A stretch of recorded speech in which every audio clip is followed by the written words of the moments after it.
सर्पदंश झाल्यास करा ही गोष्ट, तुमचा जीव वाचेल. पावसाळ्यात सर्पदंशाचे प्रमाण वाढतं, त्यामुळे जर तुम्हाला साप चावला तर तुम्ही काय करायला पाहिजे ज्यामुळे तुमचा जीव वाचेल, लगेच पहा. ही माहिती लाखो लोकांचा जीव वाचवू शकते. त्यामुळे तुम्ही तर हा व्हिडिओ पूर्ण पहाच, पण जास्तीत जास्त लोकांना शेअर देखील करा. एखाद्या शांत रात्री तुमच्याच घरात तुम्हाला पायाला मुंगी चावल्यासारखं वाटतं. तुम्ही झटकून टाकता आणि झोपी जाता.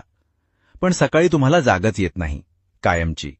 किंवा विचार करा, तुम्ही शेतात काम करत आहात आणि अचानक पायाला काट्यासारखं काहीतरी टोचतं. तुम्ही दुर्लक्ष करता, पण काही तासांतच तुमचा पाय काळा निळा पडायला लागतो आणि श्वास घ्यायला त्रास सुरू होतो. हे काल्पनिक नाही. हे महाराष्ट्रात आणि भारतात हजारो लोकांसोबत घडणारं कटू सत्य आहे.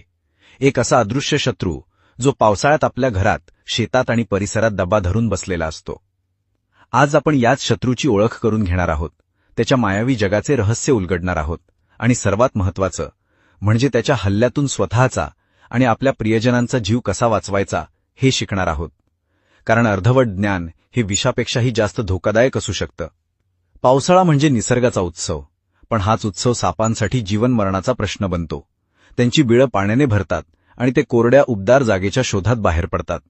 दुर्दैवाने अशी जागा म्हणजे आपलं घर, गोठा किंवा घराशेजारची अडगळ.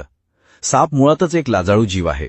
तो माणसावर हल्ला करायला उत्सुक नसतो, पण जेव्हा अचानक त्याचा आणि आपला सामना होतो तेव्हा घाबरून स्वसंरक्षणासाठी तो दंश करतो.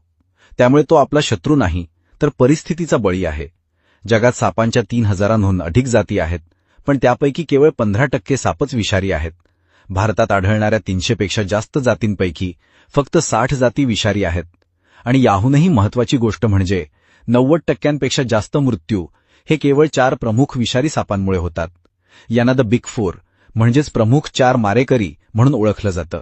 चला आज या चौघांची सविस्तर ओळख करून घेऊया. या यादीतला पहिला आणि सर्वात प्रसिद्ध साप म्हणजे नाग.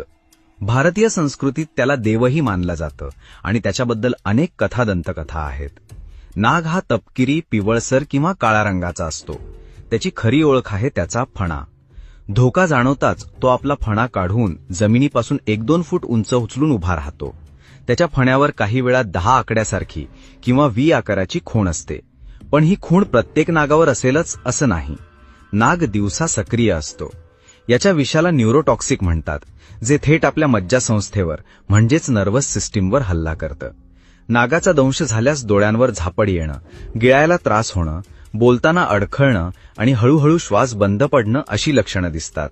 नागाबद्दल एक गैरसमज आहे की तो पुंगीच्या तालावर नाचतो.